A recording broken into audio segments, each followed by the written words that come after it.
Turn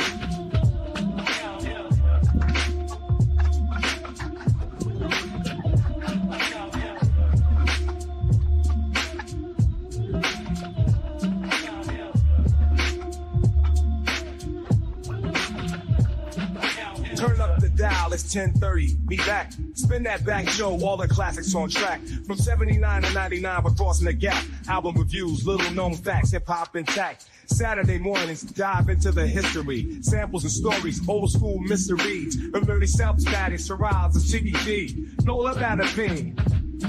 Turn it up, let the vinyl spin. 10:30 sharp, where the stories begin.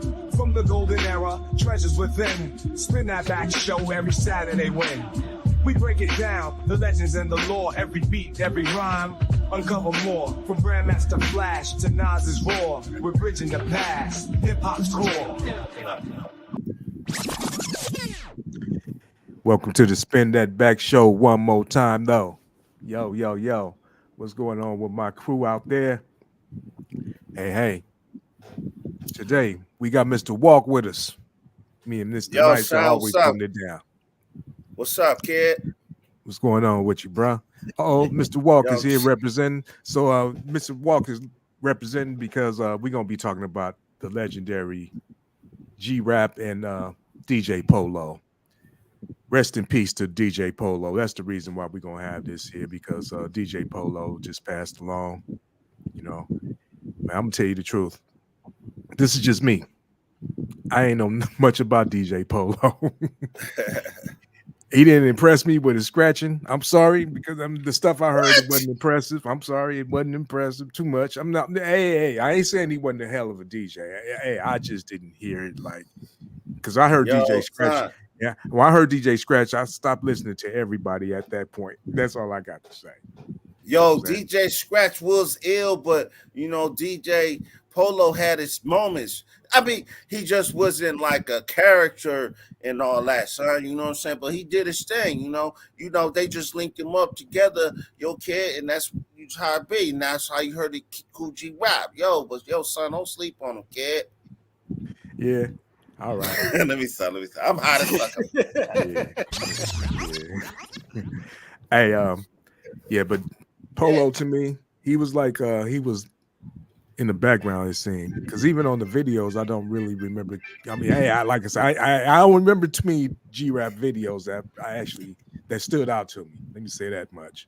So I ain't go to no G-Rap concerts, but I'm gonna tell you what, G-Rap was one of my favorite MCs at that time. When I first heard him rap, heard his patterns and everything, I'm like, yo, dude is ill, killing everybody. But rest in peace, DJ Polo. Anybody got anything to say about Polo? Hey, DJ Polo, rest in peace to this brother. I mean, he was kind of more of a background dude, but I mean, he was doing stuff in the background. You hear about beats that he worked on. I don't remember the particulars, so I don't want to speak without the facts. But I remember he was talking about stuff that he did with, I believe, with maybe Biz Markie or stuff like that. So it's like, a lot of these dudes had stuff going on in the background, and mostly, and at that time, a lot of these DJs were basically the guy you went on tour with, because that's where you really made your money as an artist. Anyways, you was all getting raped, on your record deals. Basically, you were eating off your concerts, and that's where you really got to see, who the DJ was. So yeah, but think about this. Think about this, nice guy. See, remember, a lot of people started putting the DJ name first, like DJ Jazzy Jeff and the Fresh Prince, Eric B and Rakim, just to shed that light. What if it was DJ Polo and Kool Rap, but it was the other way around? And you know what I mean? Think about it. The reason why that was because a lot of times the DJs already had the buzz. Jam Master Jay was already that dude. So a lot of times, Jazzy Jeff was already that dude. So you're like, he's that dude. That dude where? And I'm the dude where? In the DJ circles. I mean, they were already Jam Master Jay was already an established DJ at the time that he hooked up with Run DMC. So he was doing parties, because you got to understand, hip hop wasn't all like radio in the beginnings. A lot of it was local, the parties and stuff like that. So those were the people that had the big buzz. When you talk about hip hop, the three biggest figures in hip hop were DJs. You're talking about Bambaataa, you're talking about Kool Herc, you're talking about Grandmaster Flash. So that's why it's Grandmaster Flash and the Furious Four, because that was the person that was running all the parties and stuff. So that's why it was like that. Yeah. I didn't ask you why it was like that. I'm just saying, what if it was DJ Polo and Kool G Rap? His name would have been more in the forefront. That's I think the most important thing was that they included the DJ in there, though, because this is one of the last groups that had like Kool G Rap and DJ Polo. You know what I'm saying? Who did you have after that? When you had A Tribe Called Quest, it didn't say and DJ Shaheed Muhammad. You know what I'm saying? Whatever. It wasn't more DJs after that. Prince Paul and the me, myself, and I. Prince Paul and De La Soul. See, it would have just been a different ring because you putting that DJ name in the forefront. I know people made their bones and house parties. That's how Jazzy Jeff was, huh? I said Macy. That's how Fresh Prince met Jazzy Jeff, because he was doing all the parties in the hood and everything, and then he got on the mic and rapped, and it was like, yo, we should do a crew. We got to do something on the Fresh Prince. That's coming up. I don't want to. I'm gonna say that for the other show. But yeah, let's go. Let's keep it moving. Okay. Kool G Rap is, in my opinion, the greatest the greatest record rapper of all time. He's my favorite lyricist. He's my favorite pattern guy. Wait a minute. Before you go there, I'm asking you about Polo, though. What you know about Polo? Well, like I said, Polo was more of a background guy. I mean, I felt the point that I'm saying is that you did say it already. Everybody basically had to pair you up someone for the purpose of a tour or whatever. And a lot of times, just to peel the curtain back a little bit, a lot of times you have this person where you say, I'm the rapper and he's the DJ, but a lot of times the DJ ain't even necessarily doing the scratches on the record and stuff like that. Exactly. So it's just like, I mean, like me and Brick Walls, Brick Walls is a DJ. I was a rapper, but, I was doing a lot of DJing and scratching and stuff like that. I was a DJ before I was a rapper. So my point is that, a lot of times you doing a whole bunch of stuff. So it's a mixed thing. Like Tribe Called Quest, I always think, okay, Mr. Muhammad, he's the DJ. I'm thinking he's the producer and stuff. And I find out after the fact, it's Q-Tip that's the one that's the main producer and doing the scratches and all this other stuff like that. So it's just, you never know. So that's why Rakim, this new album that he's got now, he's like, look, this ain't about me as a rapper. It's about me as a producer, and I'm doing the scratches. So that's why I bring that up. So even though Polo may not even done the actual scratches on the song, Marley Marl may have been doing a lot of that stuff, but he was the guy that he was on tour with. He was the guy that helped him, vibe with to create these songs and stuff like that. So he played his part. Salute to that brother. Legendary member of the legendary Juice Crew. Yes, sir. But okay, so let's do this then. First album, Road to the Riches. What y'all know about that? Before you go to that album, because Walker brought up the single. So before this album came up, the first things he came out was Rikers Island, and Rikers Island demo. So and that was sort of like in the LL Screaming at You days. Go ahead, sorry. I remember I first heard Rikers Island. I had no clue who it was. This was like 87 or something. You remember at the swap meet, they had that bin of tapes, the mixed tapes, those mixed tapes, Rap 88, Rap 87, and he was on it. I used to play that over and over. Rikers Island, you won't be wilding, you won't be smiling, you won't get caught on Rikers. That blew my mind. Like, because that was like that era where people were separating themselves from Grandmaster Flash and Melly Mel and that old all that stuff. This was like a new era of lyrics, spitting some shit, and he kept going, and you could tell he had like a list. Something was wrong with him, but it sounded good. Mm-hmm. Yeah, because of his cadence and the way they spit and everything. Yeah. But Rikers Island was actually on Wanted Dead or Alive, the second album. They may re-released it, but it was the first single. Right. You're talking about the first single, because it's a demo. The version that It's a Demo that's on that first album, that's not the original. It's a demo, Yeah. Right. So that was his beginning. So when KRS says, I'm a professional, this is not a demo. You know who he's dissing. Oh, what? Yeah, that was he fired a shot. So what song was that? Is that poetry? Yeah, I think I'm so. thinking of I love poetry. It's a great song. Man, I tell you, that song is a masterpiece. Well, Marley Marl used to make all kinds of little remixes to his stuff anyway. Yeah. Everything not everything, but a whole lot of his songs. He was like the first remixer, so take it for what it is. So yeah. But anyway, that first album, though, I wasn't even into it, bro. I didn't really know nothing about it, man. Until after I didn't listen to that first album till probably after the third album. You don't remember that video? Road to the Riches used to play on Yo MTV Raps back in the days. I remember seeing that video, the Road to the Riches, and this is what with Kool rap. He would just keep rapping and flowing, and it was like his voice was a beat. You're like, and he's still going. He said his voice is like a beat. That's a dope analogy, man. I'm just saying it with the patterns and stuff like that. He was like a drummer with his rhymes. You know what I'm saying? So yes, man, you're absolutely right. I was all over this album. First of all, I was eagerly anticipating and awaiting it because I don't remember if the symphony came out before this or not. What was the time frame of that? Oh, around the same that's time. A good question. Had to be right around the same time. Yeah, I felt like his album. I remember hearing Symphony. No, Symphony. I think was first. I think it was first. I think Symphony was 88, if I'm not mistaken. We're going to look that up. We got to talk Symphony then. So Symphony is one of the classic hip hop posse joints. It's thorough introducing of Master Ace. And I mean, and then Craig G was he was already out. He was one of the original dudes. He had his song Transformer and stuff like that. So and even in MC Sand when he talks about Craig and stuff like that in the bridge. So he'd already kind of.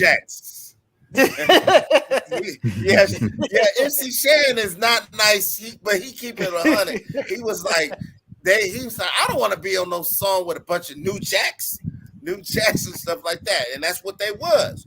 Even Kool rap, like a story is true with what MC Shan said about Marley Marl. Marley Marl would trick you, be like, come over and lay something down, and not pay you for it. So MC Shan was like, I ain't doing nothing until I can get paid. Because remember, MC Shan was already out. So he had Master Ace and Craig G already on the track. He called Kool rap like, yo, I got something I want you to come over to. He'll be like, just come to the house, basically record for free. So he came over and he had to cut his rap. It was so long. Because think about it. He got a long ass verse, and he rapped the whole like maybe 4,000 bars. And Marley Marl was like, "Yo, bro, you gotta cut this little bit because Kane gonna be on this record as well." He was like, "Oh, okay." So then that's how he cut it. But yeah, that's how when it came with the record, how Kool rap got on the record. He was like, he called him up, come to the house. Yep. So, Elephant in the Room. Who had the better verse? Who had the best verse on that song? What? I gotta go with Kool rap. I'm going with Kool rap. Yeah. I'm coming back like I'm avenging my brothers. Damn. The whole song in the video was like some Western shit. Kane fucked it up. How he trying to be smooth. That kind of threw it out. I never liked that even back then because that was the second symphony on the Western days. That was the second symphony with the video with the Western one. Oh yeah. The Symphony Part 2. Yeah. No. The first one wasn't. What are y'all talking about? What? That's the first one. Was the one with the Western. The one when he did the Western. That was the Symphony Part 2. That was when you're talking about. I'm just saying it was Symphony. You're correct. But I'm saying it was Symphony Part 2. It was a different one. What do you mean? What do you mean by it? It's a different song. Released or not released? No, I'm saying that you're talking about the video. You said the video, right? The Western, right? Where it was all coming with the Western. The video that was for Symphony Part 2. That wasn't Symphony Part 1. It's a different song. Okay, what's Symphony? Is it a video for Symphony Part 1? There was no video, I don't think, for Symphony Part 1.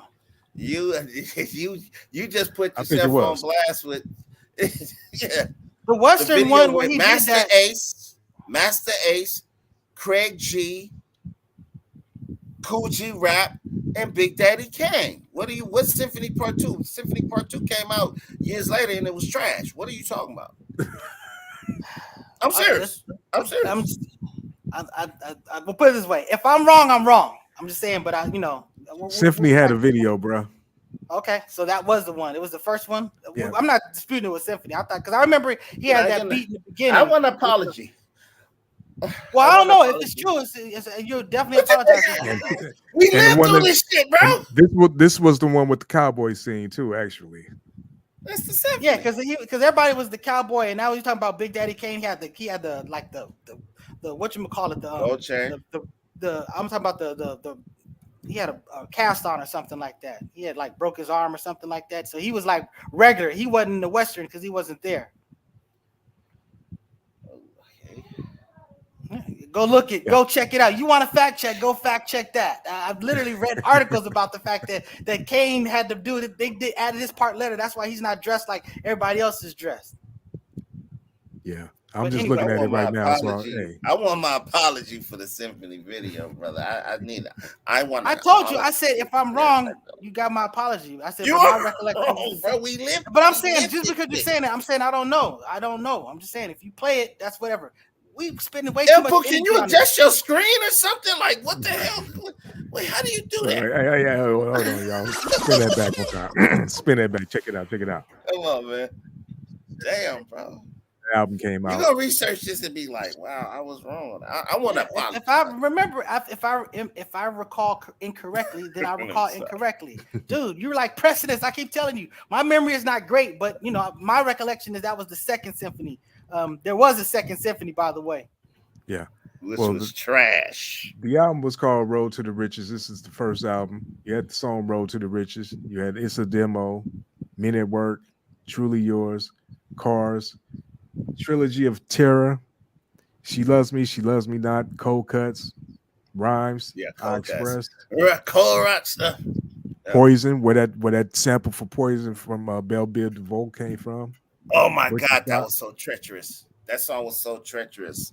Poison. That, of course, they added, saying Belle Biv DeVoe put that in with the song. But yeah, that he was spitting them bars on there, killing it. Man, I should have listened to it because if I hear it, I can repeat all this verbatim. But go ahead. I'm sorry. But I'm just saying, this was an album that was slept on by me. Yours truly. I slept on this album. And that's not a good spin that back when I'm gonna spin it back anyway. I was promoting this album. I was promoting this album. I was people that didn't know about it. I made it a point. I was like beating people's head over with this album. They'd be like, you know what? Because like Truly Yours, when he's like, talking about, what does your man do? Some slice cold cuts and stuff like that. And I mean, it's just it's a dope song.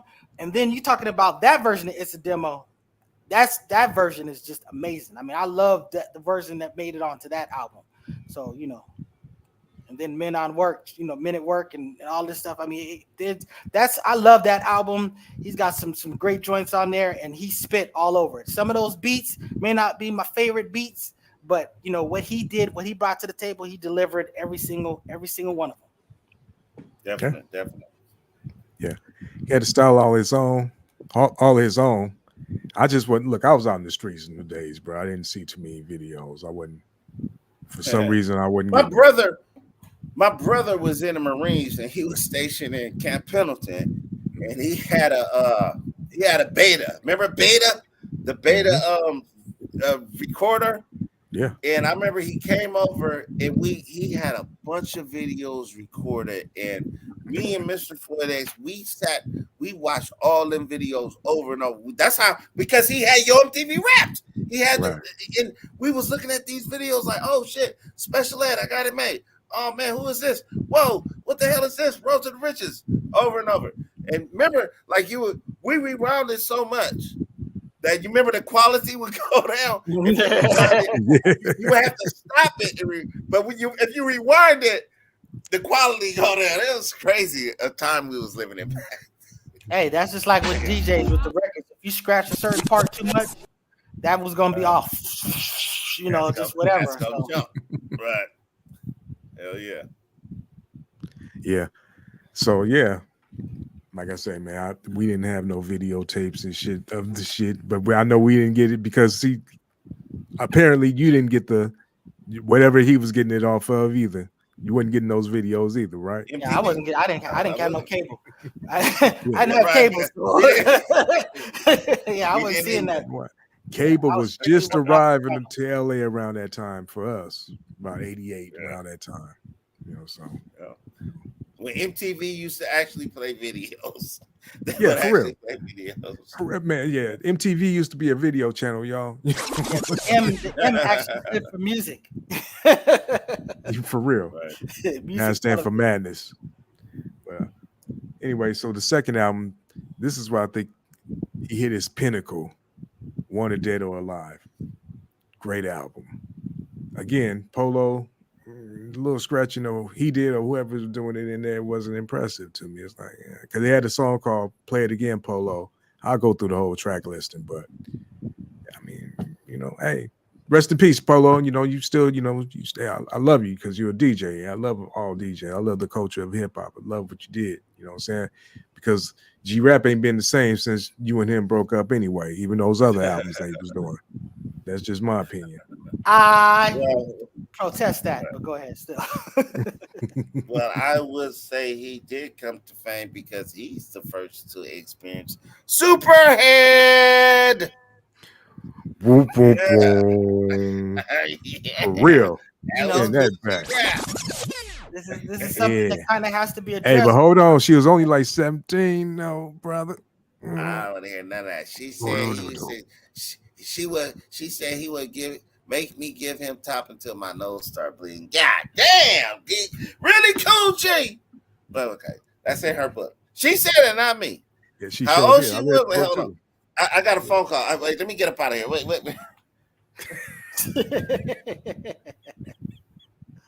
That Yeah, is I read part the of the book legend. too. That is part of the legend. That the video vixen is his baby mama. So shout out to her. I mean, I understand that you can have whatever criticisms about her life choice and stuff.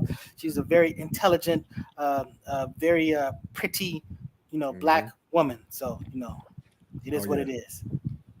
I mean, yeah, that's So why we're talking about this album. What are the tracks on this album? What are the songs? Yes, sir. Let's go ahead and get back to it. Let me pull it back up one time, just to show y'all what it is. But the track listings, number 1, Streets of New York. Now we can just talk about that song right there. I saw this video. By that time, I started getting videos. Now I can sit down and look at it. Okay, so you back, huh? Hey, what you think about the first song on Living Let Wanted Dead or Alive album, Streets of New York? I saw that video. Now by that time I did have videos. Right. Yeah, I'm gonna be honest. I really can't remember that album. I would have to hear some of it and be like, "Oh, that was that." But I definitely remember Road to the Riches. That was their single. That was yeah. This was their single. I mean, to me, it was a solid song. It wasn't a song that I was like enamored with, but the masses kind of appreciated it. And I just saluted the fact that a Super G in the game was getting that type of mass mainstream love. So that's why I stand on that song. This is not a song that I'm really going to be playing in my arsenal of G-rap songs, but it's a solid, good song. I saw the video. This is how I got exposed to it. But I heard it and I was like, yeah, it's all right. It didn't impress me. But I heard some other songs on here. I'm like, oh, who is this dude? You know what I'm saying? I didn't realize it was him because on that song, it was just basic for him. He was just telling like little tales. But anyway, for that. Yeah, Streets of Blind Man plays the sax. Yeah. Anyway. Okay.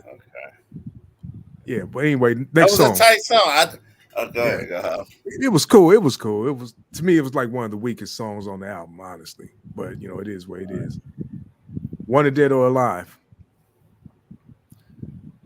Anybody remember that one? That's a song. Yeah, that's a song though. He's talking about the song on that album. That's actually the name of the whatever. So that was is that Operation Cock Block? Operation Cock Block is on there. That's on the next album. Okay. That's one of my favorite songs in the whole world. Sir Jinx. Yeah, we're gonna talk about that one. Okay, I'm waiting for a particular song. Okay, that was upbeat. That was upbeat. It was a cool little song. It wasn't really, it was cool. Money in the Bank. This is a Large Professor beat. Money in the Bank, Large Professor, and Live, Freddie Fox, and G-Rap. Whoa. Bad to the Bone. That's a hell of a song. Now, if you know this was a hell of a song. Bad to the Bone. You don't remember that one? Okay, well, that was a good song too. This was the one that caught my attention out of everything. Talk Like Sex. Heard this fool flowing on here. I'm like, what the hell is he? Where he come from? He's just crazy. Me and Brick Walls was talking about. It's like, when you have groups like Two Live Crew, their appeal is like saying really like sexual and all this other stuff like that. But it was like Kool Rap is doing it extremely lyrical. Like, so he's doing like this type of stuff, but it's just like the analogies and all of this. And it was like, man, this Talk Like Sex is a great song. The same beat that they use for the Sweat from My Balls on the cadence and everything. The cadence and everything. They kind of actually use some of the lyrics, actually. You know what I'm saying? But it's all play on Talk Like Sex. That's what exactly. It's one of my favorite rap songs. That song inspired me. Like when me and Infamous El Poo used to record, it'll be like where I would try to, like, even if this is a bitch rhyme, what we call it a bitch rhyme, it's like El Poo would say, just go about it like you battle rapping on this song about chicks, but you rapping that stuff. And that's what Kool Rap did. It was like a battle rap, but I'm talking about chicks and I'm spitting them. I'm not changing up. He didn't dumb it down whatsoever. He was spitting that shit lyric. You know what I mean? Yeah, that song was a hell of a. I remember that song. I think with my dick, so honey, come and brainwash me. Yeah.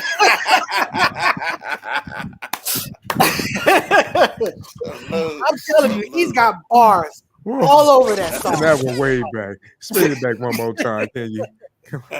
Where you at?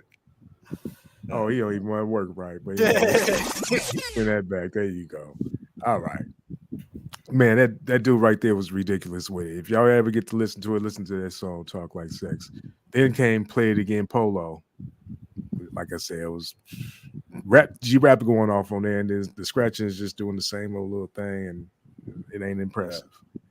Erase racism. Big up the DJ. Remember, everybody had a DJ song, like exactly. DJ Caleb Balls. That wasn't even a DJ. Then it became DJ Scratch. DJ then Scratch, when he came with Funky Piano, he killed it. That's what I'm saying. When I heard Funky Piano, it was like, I don't want to hear no more DJ songs. I'm cool. For the rest of my DJ hearing songs life, so I was cool. Hey, there's levels to this ish. Basically, that's what it is, and and that stuff would get put to death by a lot of that advanced turntablism, beat junkie stuff. Yeah. But yeah, salute to those brothers. It was still a great, cool thing. Plus, sample wise, it's just not very practical to be doing stuff like that. That was when people wasn't paying for stuff. Well, we got to do a DJ show. Like, salute to the DJs in the 80s and 90s. Like, you know what I'm saying? I'm down. Definitely. Yeah. Okay. So that's a play right there. Erase racism. Big Daddy Kane. Yeah. Biz Markie, Big Daddy Kane, and G-Rap. This is this is another one you can compare. Kane they had a and video G-Rap. for this one. I think they did a video for this one. They probably did. I think they did. Mm-hmm. I think they did actually. Yeah. Because wordplay too. That's wordplay. Erase racism. That's because Kool was still keeping it like, I'm a battle rapper. I'm spitting lyrics. Like everything gotta have that. Yeah. It was him trying to be on that conscious tip. You know what I'm saying? Or whatever. Right. That black movement. Everybody had like one little conscious. Even Express Yourself was more like a conscious rap for NWA. To be honest with you, back in the days. Trust me. All right, so that was what it was. Then Kool is Back, one of my favorite songs. This is, actually, if that's Polo, this scratching was kind of impressive on the end of this song. Kool is Back. Yeah, go easy on Polo, man. The man is resting. I'm about to offer up some defense. As a DJ, I was a very advanced DJ, advanced scratching and stuff like that. But I still appreciated the simple stuff in its way. Like, for example, you brought up poetry earlier. Scholar Rock is doing basically jugga jugga, whatever. But everything about that song, musically, phonically, it's perfect. So there's a lane for it. You know what I'm saying? So you ain't got to be crab scratching every single time or whatever. You know, there's something to be said about a simple jugga jugga jugga. I mean, yeah, it's cool. I mean, I'm just saying, you know, it wasn't even on there. Guess He you was ain't never actually heard poetry. Guess you ain't never heard poetry with DJ Scholar Rock. That ain't no. Come on now, if you don't knock it off about Scholar Rock, Yeah, that's a great song. It's a great song. There's a song called "Play Kool," which is cool too. And Death Wish. And then Jive Talk. Jive Talk is like just him, you know, he start off rapping and then he's just giving shout outs and talking crazy and start rapping again. And that's about it. Fellas, well, I have to go. Today is baby mom's birthday. I got her present. I wrapped it. I do have to. She is outside. Yeah, I got to go. All right, well, go ahead, bro. Spin that back for you one time. Salute, love, and respect, my brothers. Yes, sir. I want my apology next show, nice guy. I gave you like 5 times already, contingent upon me verifying it to be the truth. Salute.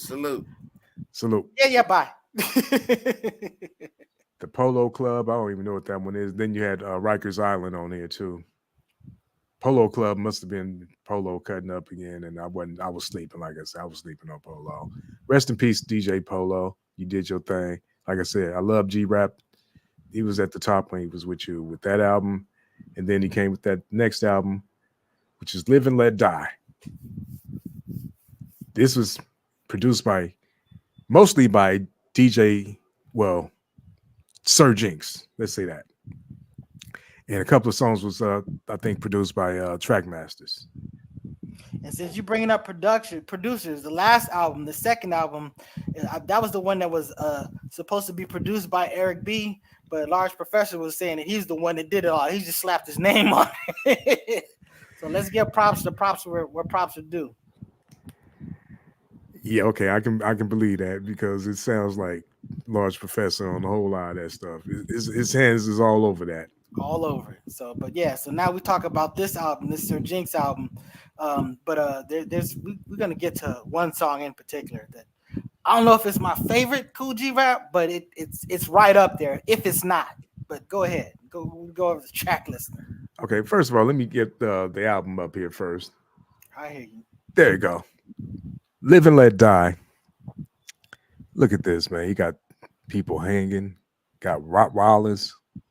I don't know what the hell he was thinking about right there, but let me go down some of this track list. You got the intro, where it's just, I don't know if they just talking about, I forgot what it was. Let me take a quick glance at it. I don't remember what the hell they was talking about. You had the music playing from The Godfather, and then it goes into On the Run. I love that damn song. The original one that's on the album.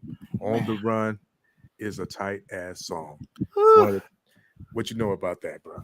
Man, this song.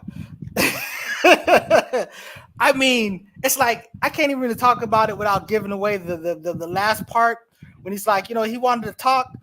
Pop, pop, pop, pop. I put his brains on the sidewalk.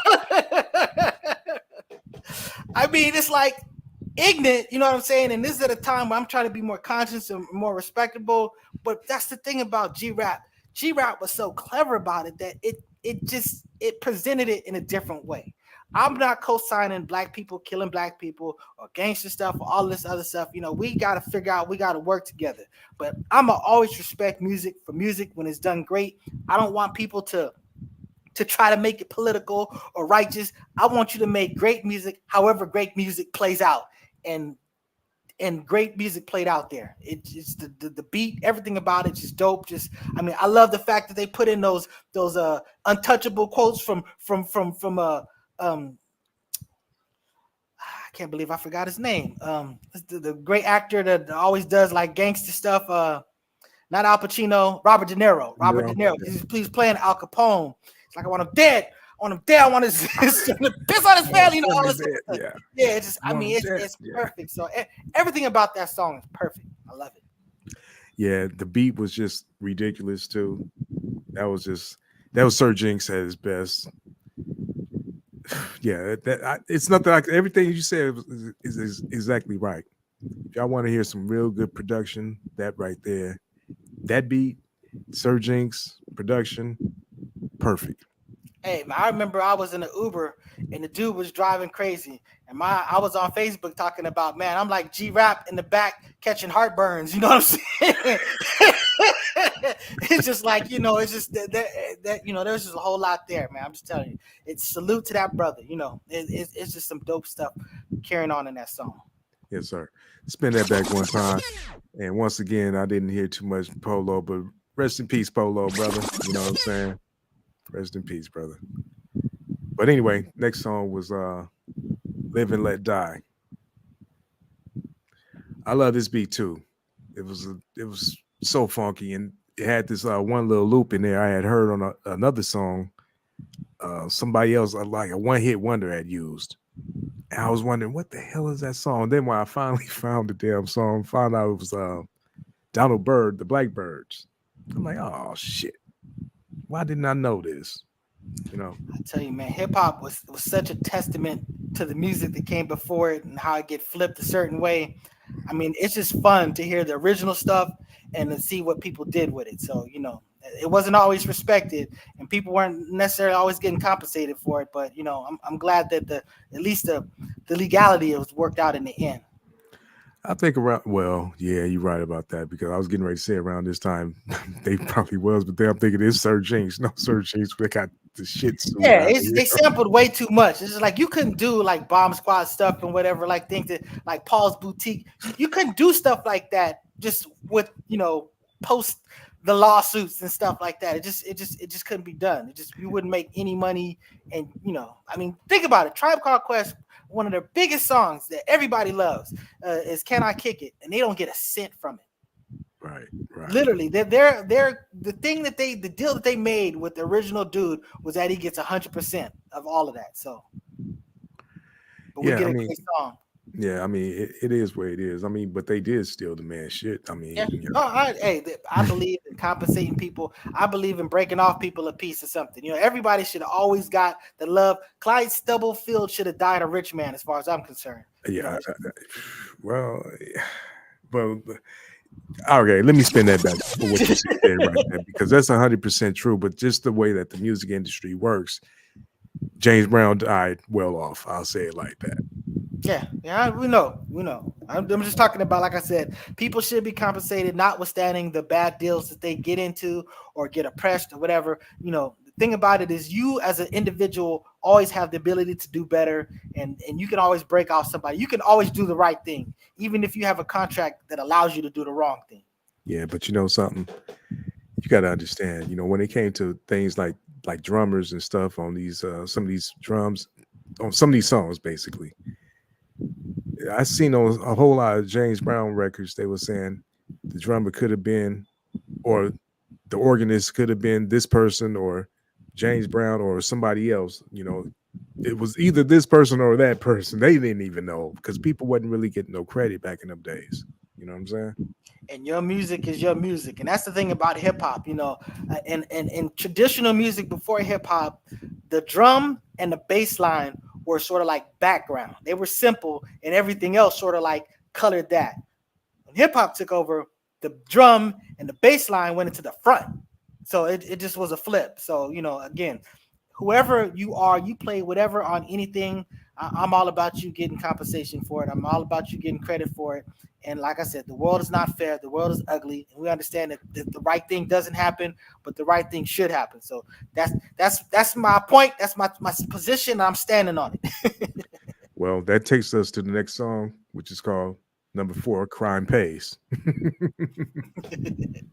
So I guess it does, especially in the music industry. So then you had a song called, do you remember anything about Crime Pays? I don't remember specifically. I mean, I will say that this is a time where really sort of like gangster rap became the dominant, thing of rap, where like even people that were like nice guys and stuff like that. You even had, basically MC Hammer ultimately all dressed and all thugged up. You had Young MC. They literally tried to rebrand him and make him present him a different way. It just, it just became the mainstream. Gangster rap became the mainstream in rap. It was a crazy time. Yeah, it was a short song. It was only about 2 minutes, and it's got like a little skit in it at the beginning. He wasn't really saying too much in there, but it was a nice song. This album kind of flowed actually. Then you had a song called "Home Sweet Home." It's another one that it just is what it was. And then you got another song called "The Great Train Robbery." What you know about that? You know what? Look, I'm just apologizing right now. I'm so locked in on the song that I want to talk about that it's messing up my enthusiasm. But yes, like I said, this dude delivered. It's all that is dope. This is, these people grew as artists, they grew as producers, all of this stuff. So when you get to this point, you're talking about a dude that's fully hit his stride. So dopeness. But there's just a song that I really need to talk about. And I'm just telling you, until we talk about that song, I'm just gonna be sitting there like pent up. So let's just okay. Let me go through, man. Next one was called "Number One with a Bullet." If you listen to the very beginning of that, it's gonna sound very familiar because that's the same thing that Beyonce used for "Crazy in Love." Dun, dun, dun, dun, dun, dun. That's the exact same thing. Anyway, Operation CB. What you know about that, brother? Now this song is hilarious. I mean, it's dope, and this sounds like a West Coast song. You know what I'm saying? This sounded like this. I understand that. Well, Sir Jinx, Kool Rap is the East Coast dude. Sir Jinx is the West Coast dude. But everything about this song, the whole cock blocking and everything about it. I mean, this was hilarious when he's talking. Sir Jinx is producing this song, and in this song, he's like disrespecting himself as a cock blocker. You know what I'm saying? It's just everything about the song, even when he's talking about the kid cock blocking and ripping up his Ninja Turtles. I'm like that. Took a head off his G.I. Joe or something. Said, "Now we even." I mean, this is a great song. Again, this is a song that's not necessarily about the most responsible things, but it's clever, it's great. And I love everything about it. You know what I'm saying? This is not a song you play for your grandmama, but it's a dope song. If your grandmother has a sense of humor, play it for her if she can actually keep up with the lyrics. You know what I'm saying? If your grandmama is Millie, I was gonna say it's Millie Jackson. Millie Jackson, yeah. Spin that back one time. Yeah. But that's a great song. That's what I'm saying. As a great artist, he told great stories, and you don't hear stories like this no more because the whole thing was cool. He had his homeboy Jinx over, and hey, I'm finna go in the room with this female. I've been waiting for her to come over. We go in the room. This nigga get to knocking on that door every 5 minutes and acting like, just tripping. Girl just leaves. Then he go over to this female house. She babysitting, and this little badass kid just cop blocking on him. It's a crazy song, man. You just gotta listen to it. It's a great, great, great song. Like I said, hopefully I don't get in trouble for this, but I remember back in the day, me and Brick Walls, we had a code word. Because, a lot of times a dude wouldn't get it. They'd be trying to keep you on the phone and you trying to knock something down, and you just randomly just throw out cock-a-doodle-doo. And it was just like, oh, yeah, all right, I'm going to hit you back. Because we had some friends that just wouldn't get the hint and pick up on the hints and be like, all right, check this out.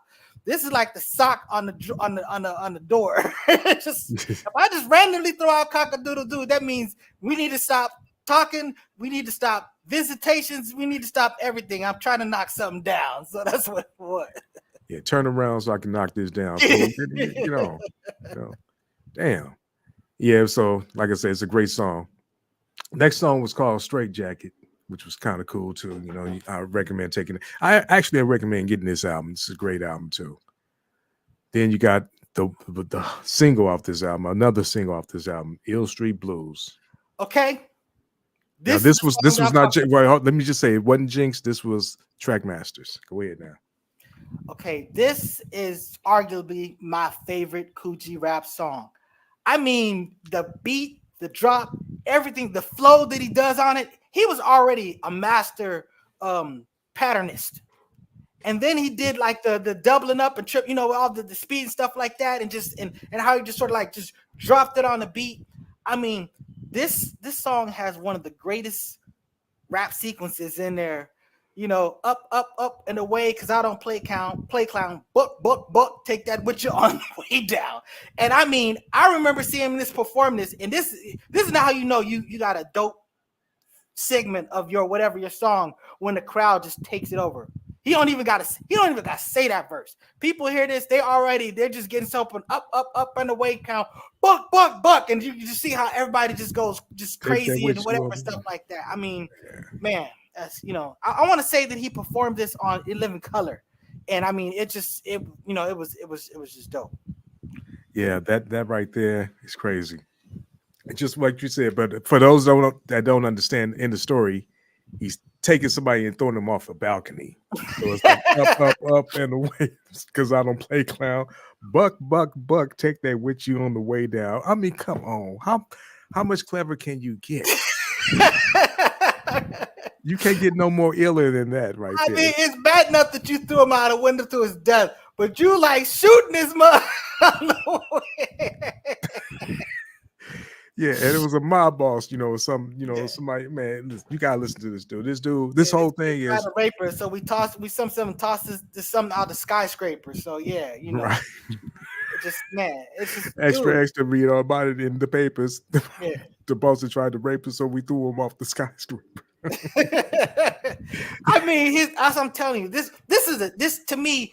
If ever I want to argue, because I always get into these debates and stuff like that. And I remember at this time, this is like at Hamilton. I mean, this is actually after Hamilton. But I remember I used to always have these big debates about who would win, you know, versus KRS-One and Kool Rap. Now, in a battle live, KRS-One is just going to be the better live guy. He's going to put on the show. He's going to whatever. You know what I'm saying? But as a lyricist, you're talking about like songs on wax. You're talking about, you know, KRS-One was killing people with records. You know what I'm saying? Bridges Over and, you know, South Bronx and stuff like that. G-Rap would have murdered that dude. But, you know, it never happened because, you know, they just squashed it. Yeah. See, that's what people don't understand. G-Rap was a master. And then you have so many people that was influenced by G-Rap and Rakim, I think the most rappers out here, because and you know, you got to put Big Daddy Kane in that thing as well, because literally everybody was rapping. See, that's the thing about it. Most people couldn't even mimic Kool Rap. They might have tried to mimic Rakim after a fashion, because it's difficult to do those patterns. I mean, you have a dude like Big Pun who basically based everything about. He was the disciple of Kool Rap. Kool Rap said he met him once and he literally like kissed his ring. You know, that was just how much he was inspired by the guy. But the mainstream, everybody was emulating and copied Big Daddy Kane, his style. So, you know, those guys were sort of like, you know, they kind of deserved to be spoken up, you know, in kind of in the same breath. Yeah, but like you said, you really couldn't. Too many people couldn't really do G-Rap style. Yeah, it is. That Granddaddy you had him down too. Yeah, no, he sounded just like him. Right, like him. Yeah, you know. In fact, let me spin that back one time. Rest in peace. Rest in peace. Yeah, rest in peace. Yeah, because he did a song for Roxanne Shante, and it sounded like Kool Rap. I thought Kool Rap wrote it for her. I did too. Yeah. That Bad Mama, Bad Sister, whatever that song was. That Big Bag Mama. Yeah. Whew. That song is a killer, by the way. Go check it out. She bodied like all the female artists of the day at the time. Yep. All right. Then the next one on here was number 11, called "Go for Your Guns." You know, it's a Sir Jinx beat. This is, if you listen to this whole album, you can tell what was Sir Jinx and what was anything that wasn't Sir Jinx, and you can tell this stuff right here compared to the stuff that Cube was releasing and Jinx was producing. You know, so it's classic Sir Jinx, in other words. Yeah. And you had another song called "Letters," which is dope. And he used this, I swear, I don't know how he got this, but I wanted to use this same loop. It's called "Give the Baby Anything That the Baby Wants." Joe Tex. Anyway, there's a song called "Enough Said," then a song called "Edge of Sanity," and then "F You Man." What you gotta say about that one? I mean, you know, again, like I said, this dude is my favorite rapper of all time. When my Rushmore is basically, we talked about it before. If I tell you what my top 5 is, I'm probably gonna add a few in there. So you know what I'm saying, it's my top 5 is not gonna be 5. So when I tell you who my Rushmore of is my era, it's not gonna be just 4. It's gonna be 5 people, and it's gonna be Coogee Rap, it's gonna be Rakim, it's gonna be Big Daddy Kane, KRS One, Ice Cube. That's the Mount Rushmore of my era. You know what I'm saying? So that's what's up. And I personally think that Coogee Rap is the greatest, the best lyricist out of all those cats. Wow. Okay. Yes, sir. And I ain't gonna even go against you because G Rap just had too much for people, in my opinion. Way underrated. Don't get the props. Well, you get the props from real hip hoppers, real lyricists. They're people that understand hip hop. He's your favorite rapper's favorite rapper, but yeah, he didn't get the mainstream success that he kind of deserved, even though he wasn't really doing mainstream stuff. I mean, in a sense, to the extent that gangster rap became mainstream, he kind of was, but it's all a lot of stuff. What you do is about marketing and spins and rotate, DJ rotations. There's a lot of stuff that was going on about the business that influenced things, especially if that BET rumor about them killing all that stuff, is true. What BET rumor? Well, there's a big rumor about there was the BET. A lot of executives got together and they decided that look, there's a whole list of rappers. They said we're not going to play any of their music anymore. It literally changed. Hip hop changed from that point on. Yeah, we understand that, but see, here's the irony about that. With this album here, they was trying to go, like you said, gangster rap was taking over. Yeah, this was falling right into that. Like I said, with the Ice Cube, this is Ice Cube main producer at that time, Sir Jinx. So he was really on some. He was always been gangster, though. Don't get it wrong. G Rap always been on some gangster, but he was kind of like on that. The music was sounding. It was like Ice Cube going to the East Coast. This is what G Rap was when he came to have Sir Jinx produce it. Yep, exactly. So it was a great album. Don't get it wrong, but it was gangster. It sounded gangster though. You know what I'm saying? Because that's what he was looking for. Yeah, and that's what he got. But they didn't promote him right. Yeah. That's what I talk about. DJ rotates, DJ spins. You had to pay people. I mean, it wasn't, there was a time where DJs like really was feeling this and really wanted to break stuff and whatever. And then, at some point, once people start paying the DJ, well, the DJ just wants to eat too. So he's going to lean into, hey, if I do play these, I'm going to get this much money. So it's not just the money that I'm making from my salary. It's this, I'm getting slid because of that. So money is always going to influence things, not necessarily in the best way. Right.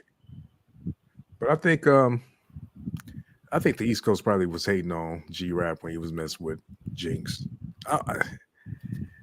because he didn't get the spins. He never really got the spins. I guess I don't know. I guess I think the album before this probably got a little bit more played than this one out right here. So Wanted Dead or Alive probably got more played than Live and Let Die. What'd you say? I mean, I felt like Streets of New York was probably one of the more mainstream. Streets of New York was probably, Streets of New York was on MTV. It almost got the Don't Sweat the Technique, treatment that Eric B and Rakim got. You know what I'm saying? It was, for whatever some reason, this song trying to get hit in that audience. So that's the way I look at it. But I mean, to me, I was always on the underground, hip hop. I leaned East Coast, but the West Coast underground was doing the same type of stuff. So it was really where I was coming from was about the underground, and G Rap was my dude. He was my dude. Yeah, Wanted Dead or Alive wasn't really promoted correctly either. Streets of New York was. I don't even think that should have been a single, in my opinion. Like I said, it wasn't something that really moved my needle. But again, Don't Sweat the Technique. To me, I don't understand why that's as big as a hit as it was. That I mean, they flocked to it. Now, I guess they did a video to it, so that gives you more exposure. But I mean, it's way down on the list. To me, it's a solid song, but it's a way down on the list of Eric B and Rakim songs. Right. And that's how I feel about Streets of New York. It's way down on the list on Coogee Rap and DJ Polo songs. I really like Don't Sweat the Technique. To me, that's a nice song. That's just my opinion about it. But Live and Let no Microphone Fiend. It ain't no It ain't no. What's my other joint from that same album? I ain't no joke. I mean, you got that's the first one, but yeah. But I'm talking you about the second album. The second album. What was the one where he's using the Bob Marley? Follow the Leader. Like, to me, you know that. No, I don't think you cared about Bob Marley or Bob much. James. You talking about Bob James. Yes, my bad. I'm looking. That'll I'm thinking. throw you off. That'll throw you off. I don't know. Yeah, Bob James was the dude that, you know, and Bob James really embraced hip hop. He was like, "Look, hey, sample me, pay me, but hey, it's yours." He was going out there doing stuff like, "Hey, you know, I'll work with you. Holla at your boy." So, you know, I always respect that about the OGs. They had that mindset. And that song has been sampled a lot of times too. Trust, you know. Ghostface, you know, with the what was those cats called? The Itching from the Scratch. Yeah, that's the song I'm talking about. But it's the dudes that were singing was what's the name of them rappers? They were the one. Weren't they the ones that did the Itching for a Scratch? They were like singers, kind of rap hip hoppers. Force MDs. Force MDs, yeah. Yeah. You know, that's how. Well, they used to be the Force MCs. Yeah, back in the day. That's who I think was singing on that song. Oh, no doubt, huh? Yeah. Damn. Hey, Walk. Every now and then I do get stuff correct. Hey, I didn't know nothing about that. So let me find my spin that back there. Oh, there you go.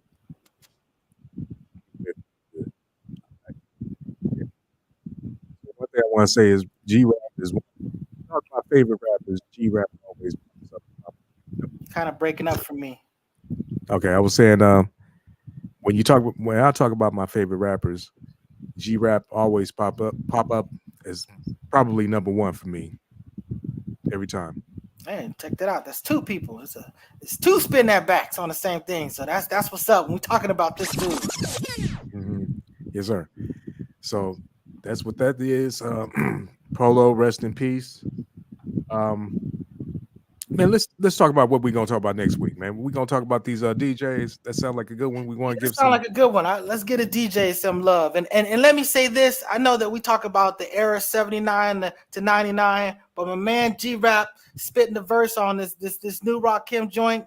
You know, go check it out. It's called International, and I'm telling you, I love this album. This just to give you a heads up, because I know you said you hadn't heard it yet. This is not a Rakim rapping album, even though he does spit on it.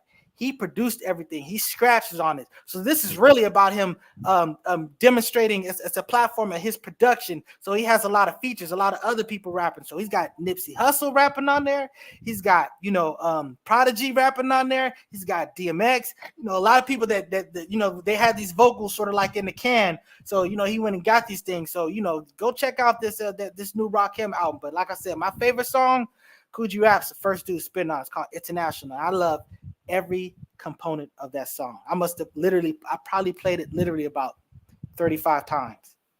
Okay, for sure. Let me spin that back one time for Rakim and G-Rap, because that's a hell of a combination right there. That's well overdue. Woo, yeah, that's some heavy hitters right there. So, and he's got some heavy hitters. I mean, he's got Joey Ortez, I know I remember, a traditional, battle rap spitter, part of that mega group that Eminem had put together, that had on his label, So, but I mean, he's got a lot of dudes on there, and he even that first song, he got the song called BL. He's got Corrupt on there, and Corrupt is dope on it. But then he's got Master Killer on there, which is kind of crazy because you're sort of like Master Killer. Master Killer is the guy that really doesn't. People kind of talk about him in a way that they talk about Silk the Shocker. As far as the Wu-Tang, whatever. But right. I'm just telling you, it's dope. He did it. The High Chief Jamela. It's dope. So go check that out. But yes, sir. Go check that out. People still putting it down. But yeah, we're gonna talk about the DJ. That was really my real start. I mean, I started as a break dancer, but I really cut my chin on DJing. You know what I'm saying? So let's get some DJ love. So next week we're gonna talk about and give props to the DJs. So here on the Spin That Back Show, we want y'all to check us out next Saturday, 10:30. Unless something happens, I'll be here. So go go ahead and check us out. And check us out every Saturday anyway. You know what I'm saying? This is what we do right here on the Focus Up Show. Brother, you gonna get ready to take us out? That's right. And go peep out the old shows. You know, if you ain't seen it, it's new to you. So that's what's up. So we got a collection of stuff to check out. So